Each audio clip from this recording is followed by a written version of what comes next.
Hi అండి అందరికీ. అందరు ఎలా ఉన్నారండి? అందరు బాగున్నారా? ఈరోజు మన వీడియోలో మనకు పనికిరాని వస్తువులను ఎలా యూజ్ చేసుకోవాలి, అలాగే మన పనులను సింపుల్గా చేసుకొని మన మనీని టైంని ఎలా సేవ్ చేసుకోవాలి, మంచి బ్యూటిఫుల్ టిప్స్ అయితే మళ్ళీ మీ ముందుకు వచ్చేసానండి. వీడియోని ఎండింగ్ వరకు చూడండి, చాలా యూస్ఫుల్గా ఉంటాయండి. ఫస్ట్ టిప్ వచ్చేసి ఐడి కార్డ్స్ని పిల్లలు యూజ్ చేస్తూ ఉంటారు. తప్పకుండా స్కూల్కి వెళ్ళేటప్పుడు ఐడి కార్డ్ని వేసుకొని వెళ్ళాలి కదా. కానీ ఒక్కోసారి పిల్లలు స్కూల్ నుండి వచ్చిన తర్వాత ఐడి కార్డ్ని ఎక్కడంటే అక్కడ పడేస్తూ ఉంటారు. ఒక్కోసారి మార్నింగ్ హడావిడిలో ఐడి కార్డ్ ఎక్కడ ఉందో వెతుకుతూ ఉంటాము. టైం అనేది వేస్ట్ అయిపోతూ ఉంటుంది. అలాంటప్పుడు ఇలా పిల్లల స్కూల్ బ్యాగ్కి ఇక్కడ హ్యాండిల్ పార్ట్ అందుకండి ఈ హ్యాండిల్లో వీడియోలో చూపించిన విధంగా ఐడి కార్డ్ను సెట్ చేస్తే కనుక బ్యాగ్ నుండి ఐడి కార్డ్ అస్సలు పడిపోకుండా ఉంటుంది. దీనివలన ఐడి కార్డు స్కూల్ బ్యాగ్ ఒకే దగ్గర ఉంటాయి. మనకు మార్నింగ్ టైం అనేది వేస్ట్ కాకుండా ఉంటుంది. పిల్లలు స్కూల్ నుండి వచ్చిన తర్వాత ఇలా పెట్టేయాలి అంటే వాళ్ళు కూడా నీట్గా ఉంచేసుకుంటారు. యూస్ఫుల్గా అనిపిస్తే ట్రై చేయండి. ఇక నెక్స్ట్ సెకండ్ టిప్ వచ్చేసి సింక్లో గిన్నెలు కడిగిన తర్వాత ఫుడ్ పార్టికల్స్ ఇలా స్ట్రక్ అయిపోయి ఉండిపోతూ ఉంటాయి. చిన్న చిన్న ఫుడ్ పార్టికల్స్ ఏంటంటే కింద సింక్ పైప్లోకి వెళ్ళిపోయి ఇలా పెద్ద పెద్దవి ఉన్నాయి కనుక మిరపకాయలు కానివ్వండి, ఇలా ఆనియన్ తొక్కలు ఇలా ఉంటే పైన ఉండిపోతూ ఉంటాయి. అలాంటప్పుడు సింక్ అనేది బ్లాక్ అయిపోతూ ఉంటుంది. అలాంటప్పుడు ఒక్కోసారి ప్లంబర్ని పిలిచి క్లీన్ చేయాల్సి వస్తుంది. లేకపోతే మనమే కిందన సింక్ పైప్ని చేత్తో క్లీన్ చేయాల్సి వస్తుంది కదండి. క్లీన్ చేసేటప్పుడు చాలా ఇబ్బంది పడాల్సి వస్తుంది. బ్యాడ్ స్మెల్ కూడా వచ్చేస్తూ ఉంటుంది. అలాంటప్పుడు ఇలా వాటర్ బాటిల్ కింది పార్ట్ని కట్ చేసేసుకోవాలి. తర్వాత సూది సహాయంతో చిన్న చిన్న హోల్స్ చేసేసుకోవాలి. తర్వాత దీన్ని సింక్ లోపలనైతే ఉంచుకోవాలి. మనకి ఇక్కడ జాలి ఉన్నా కూడా చిన్న చిన్న ఫుడ్ పార్టికల్స్ కిందన పైప్లోకి వెళ్ళి సింక్ అనేది బ్లాక్ అయిపోతూ ఉంటుంది. ఇలా మనము కట్ చేసిన బాటిల్ని ఇలా హోల్డ్ చేసి ఉంచడం వలన వాటర్ కూడా ఈజీగా కిందికి దిగుతుంది. గిన్నెలు కడిగిన తర్వాత ఉన్న చిన్న చిన్న ఫుడ్ పార్టికల్స్ను తీసి పడేసేయొచ్చండి. చేయి కూడా పెట్టే అవసరం కూడా ఉండదు. యూస్ఫుల్గా అనిపిస్తే ట్రై చేసి నచ్చితే లైక్ చేయడం అసలు మర్చిపోకండి. ఇక నెక్స్ట్ థర్డ్ టిప్ వచ్చేసి చూడండి, మనం క్యాండిల్ వెలిగించినప్పుడు కరెంట్ పోయినప్పుడు క్యాండిల్ వెలిగిస్తూ ఉంటాము. కానీ మనకు తొందరగా క్యాండిల్ అనేది అయిపోతుంది. సో మనకు క్యాండిల్ తొందరగా అయిపోకుండా ఎక్కువసేపు వెలగాలంటే ఒక మంచి చిట్కాని తెలుసుకుందాము. ఇలా ఫాయిల్ పేపర్ని తీసేసుకొని క్యాండిల్ని ఫాయిల్ పేపర్లో ఫిక్స్ చేసుకోవాలి. అంటే రోల్ చేసుకొని క్యాండిల్ని ఫాయిల్ పేపర్లో చుట్టేసుకోవాలి.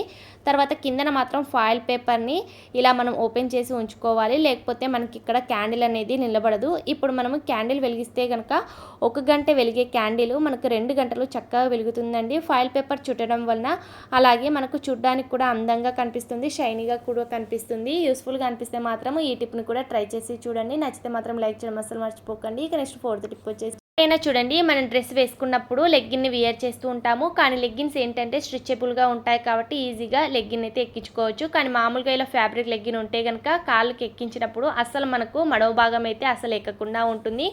అలాంటప్పుడు ఇలా ప్లాస్టిక్ కవర్ని తీసుకొని కాళ్ళలో ఎక్కించుకొని చివర్లోనైతే ముడి వేసేసుకోవాలి ప్లాస్టిక్ కవర్కి. తర్వాత లెగ్గిన్ని ఇలా దగ్గరగా ఫోల్డింగ్ చేసుకొని మనము కాళ్ళకి ఎక్కించుకుంటే కనుక మనకు మడమ భాగం దగ్గర లెగ్గిన్ ఇరుక్కోకుండా ఉంటుంది.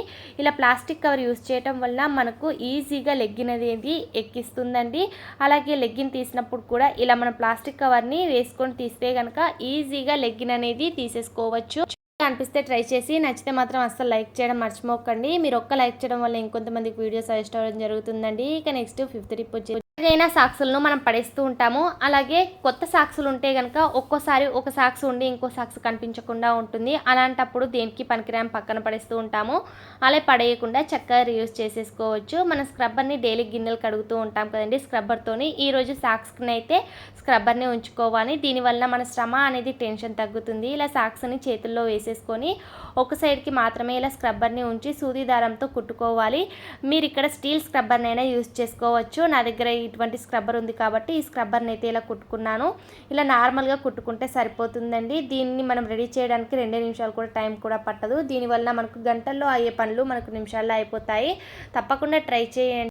మనం ఎప్పుడైనా గిన్నెలు కడుగుదాం అనుకున్నప్పుడు ఇలా మనం సాక్స్ను ఉంచేసుకొని ఈజీగా గిన్నెల్ని క్లీన్ చేసేసుకోవచ్చు. దీనివల్ల ఏంటంటే చాలామందికి స్టీల్ స్క్రబ్బర్తోని గిన్నెలు కడిగేటప్పుడు చేతికి ఏంటంటే ర్యాషెస్ వచ్చేసి స్కిన్ అనేది రెడ్గా అయిపోతుంది. అలాగే చాలామందికి సబ్బు కూడా పడకండి, ఎలర్జీ అనేది వచ్చేస్తూ ఉంటుంది. అలాంటప్పుడు ఇలా మనం గిన్నెలకి సబ్బుతో కడిగినప్పుడు ఇలా ఉంచుకొని స్క్రబ్బర్ వైపు ఉంచుకొని వాటర్తో కడిగేటప్పుడు మనం ఇలా సాక్స్ని తిప్పుకొని వేసుకుంటే కనుక ఒక్కోసారి మనము గిన్నెల్ని కడిగిన తర్వాత కూడా గిన్నెల పైన సబ్బు మరకలు తెల్లగా పడిపోతూ ఉంటాయి కదండి.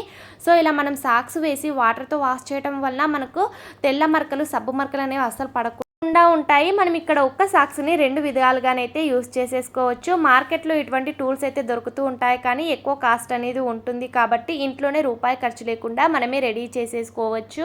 అనిపిస్తే ట్రై చేయండి. నచ్చితే లైక్ చేయడం అస్సలు మర్చిపోకండి. అలాగే ఈ టిప్లో ఏ టిప్ అయితే బాగా నచ్చిందో కామెంట్ బాక్స్లో కామెంట్ చేయండి. Thank you for watching. By by.